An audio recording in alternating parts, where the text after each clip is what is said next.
it's so much more than a career choice. You know, it's not something that, like, we're not being driven by a paycheck, obviously. We're not being driven by the fame aspect of it. We're being driven by the feeling that we get.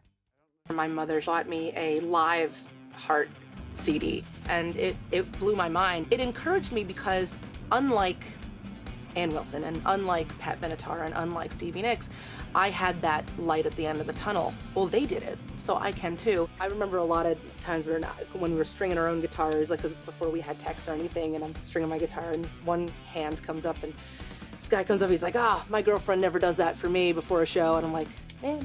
For years, like, most would just be like, oh, are you the merch girl? Are you the girlfriend or whatever?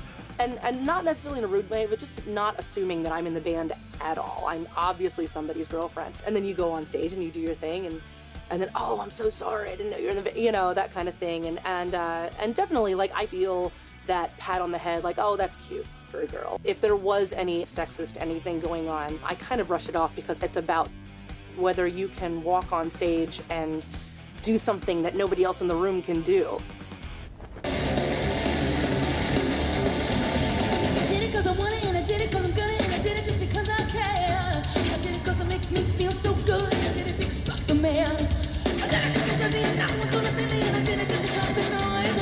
I did it 'cause I'm drunk, and I did it to work, and baby, I'm just one of the boys. I did it to me. HALESTORM was the band that first introduced me to rock music and made me really, really love it. First rock show? That is awesome.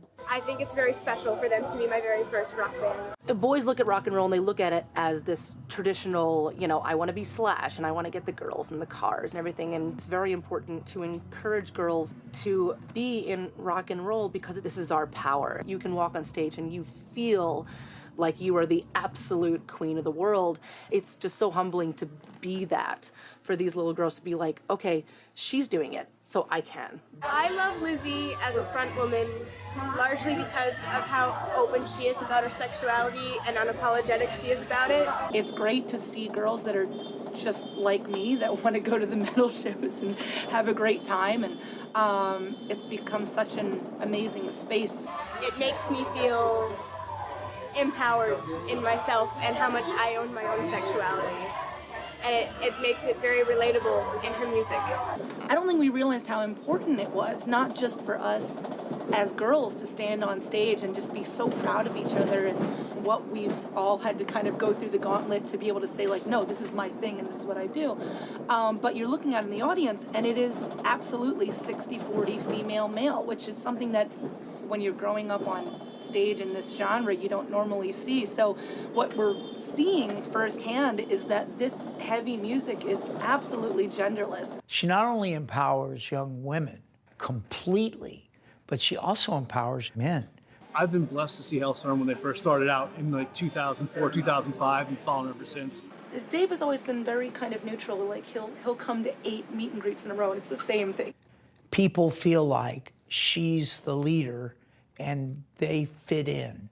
There's a lot of people that are a little disenfranchised that feel like when they're at a HALESTORM show, it's their posse. Today'll be my 84th show seeing them.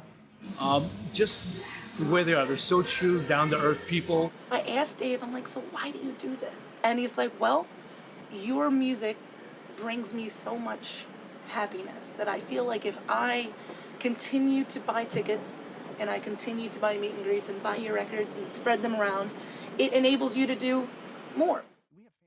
Everybody has to have their own model of what a super fan really is. I mean, if you can do 80+ shows, that's great. If you can do 5 or whatever, do what you can to follow your passion. My name is Lzzy Hale, and I grant the utmost permission to be on this documentary for Long Live Rock.